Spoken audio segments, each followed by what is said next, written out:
સુરત શહેર ક્રાઇમ બ્રાન્ચની ટીમે એક કુખ્યાત આરોપીને ઝડપી પાડ્યો છે, જેના માથે 1.5 લાખ રૂપિયાનું ઇનામ હતું। 1.5 લાખનો ઇનામી આ કુખ્યાત આરોપી કે જેના વિરુદ્ધ 5 જેટલા ગુના નોંધાયેલા છે, 5 ગુનામાં તે વોન્ટેડ છે। આ આરોપી સોલેસિંહ જોનપુરવાળા, જેને ઝડપી પાડવામાં આવ્યો ને તેની પાસેથી ગેરકાયદેસર પિસ્તોલ અને કારતૂસ પણ મળી આવ્યા છે। તેની ખંડણી અને હત્યાની કોશિશના 5 ગુનામાં વોન્ટેડ આરોપી, જેના પર 1.5 લાખ રૂપિયાનું ઇનામ હતું, તેને આખરે સુરત શહેર ક્રાઇમ બ્રાન્ચની ટીમે ઝડપી પાડ્યો છે। પિસ્તોલ 2 નંગ અને જીવતા કારતૂસ 6 નંગ કબજે લેવાયા છે। સુરત શહેર પોલીસ કમિશનર અનુપમસિંહ ગેહલોત સાહેબના માર્ગદર્શન હેઠળ સમગ્ર સુરતમાં ગેરકાયદેસર જે પણ પ્રવૃત્તિ કરતા હોય તમામ ઇસમો ઉપર વોચ રાખવામાં આવી રહી છે અને ક્રાઇમ બ્રાન્ચની જે એન્ટી ઓર્ગેનાઇઝ સ્ક્વોડ છે એના પોલીસ ઇન્સ્પેક્ટર, સબ ઇન્સ્પેક્ટરને એક ચોક્કસ બાતમી એ હકીકત આધારે એક આરોપી જેનું નામ આનંદસિંહ ઉર્ફે સોલેસિંહ ઉર્ફે સચિનસિંહ અશોકસિંહ ઠાકુર, આ વ્યક્તિ પોતે જોનપુરનો છે, એની ધરપકડ કરવામાં આવી છે। આનંદસિંહના કબજામાંથી 2 પિસ્ટલ અને 6 જીવતા રાઉન્ડ મળેલા છે। આનંદસિંહની વધુ પૂછપરછ કરતા આ આનંદસિંહ એ જોનપુરની સોલે ગેંગનો મુખ્ય આરોપી છે। આ સોલે ગેંગ આ આનંદસિંહે બનાવેલી છે। આનંદસિંહ એ પોતે પોતાનું નામ પણ આનંદસિંહ ઉર્ફે સોલેસિંહ તરીકે ઓળખાવે છે અને આ સોલેસિંહ જે છે આનંદસિંહ એ અલગ અલગ 5 જેટલા ગુનાઓમાં ઉત્તર પ્રદેશના જોનપુરમાં અને ઉત્તર પ્રદેશના જોનપુરની સાથે સાથે જે પ્રતાપગઢ છે એ પ્રતાપગઢ જિલ્લામાં પણ વોન્ટેડ છે।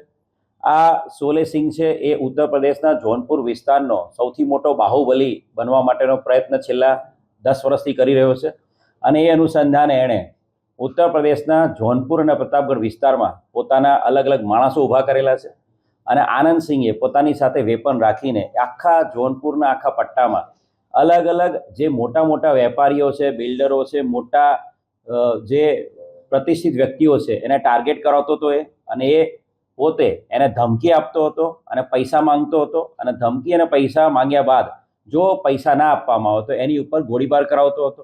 ઉત્તર પ્રદેશના પ્રતાપગઢમાં એણે પોતે એ જે એના મિત્ર છે નીતેશ તિવારી, એના ભાઈ પર જ્યારે હુમલો થયો હતો ત્યારે 2025માં એણે પોતે સોનુ ઉપાધ્યાયની ઉપર ફાયરિંગ કરાવ્યું હતું અને એની પર 3 રાઉન્ડ ફાયર કરેલા હતા। સાથે સાથે જોનપુર બદલાપુરમાં પણ સેન્ટ ઝેવિયર સ્કૂલના પ્રિન્સિપલ જોસેફ, એની ઉપર 3 મહિનાની અંદર 2 વખત એણે હુમલો કરાવ્યો હતો। બંને વખત એના સ્કૂલની બહાર એ પ્રિન્સિપલની ઉપર એણે ફાયરિંગ કરાવેલા હતા। એ જ રીતે બદલાપુરમાં પણ એણે એક ડૉક્ટર પાસે પૈસાની માંગણી કરી હતી અને પૈસાની માંગણી બાબતે એને ડરાવવા માટે એના ડૉક્ટર ઉપર પણ 5 રાઉન્ડ ફાયરિંગ કર્યું હતું। એની સાથે સાથે બક્સાની અંદર એક બેંક મેનેજર પાસે 2 લાખ રૂપિયાની માંગણી કરી હતી અને બેંક મેનેજર ઉપર પણ એણે ધમકી આપેલી હતી અને એને મારી નાખવાની, જાનથી મારી નાખવાની ધમકી આપી હતી।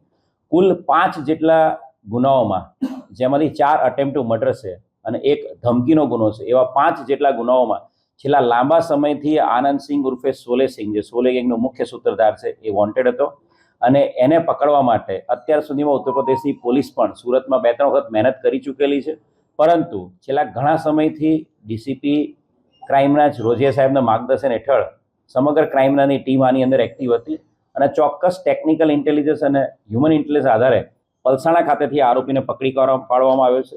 આરોપીના ગુનાહિત ઇતિહાસની વાત કરીએ તો આરોપી વિરુદ્ધમાં 2018માં મર્ડરનો પણ એક ગુનો દાખલ થયેલો છે અને એની સાથે સાથે એની વિરુદ્ધમાં આર્મ્સ એક્ટના ગુનાઓ પણ ત્યાં જોનપુર અને બક્સામાં દાખલ થયેલા છે। ખૂબ મોટી સફળતા ઉત્તર પ્રદેશ જોનપુરના આ સોલે ગેંગના મુખ્ય સૂત્રધાર આનંદસિંહને પકડવામાં ક્રાઇમ બ્રાન્ચને મળી છે અને સુરત શહેરની અંદર કોઈ પણ પ્રકારના ક્રાઇમને અંજામ આપે એ પહેલાં ચોક્કસ ઇન્ટેલિજન્સ અને ટેકનિકલ ઇન્ટેલિજન્સ આધારે આ આરોપી પકડી પાડવામાં આવે।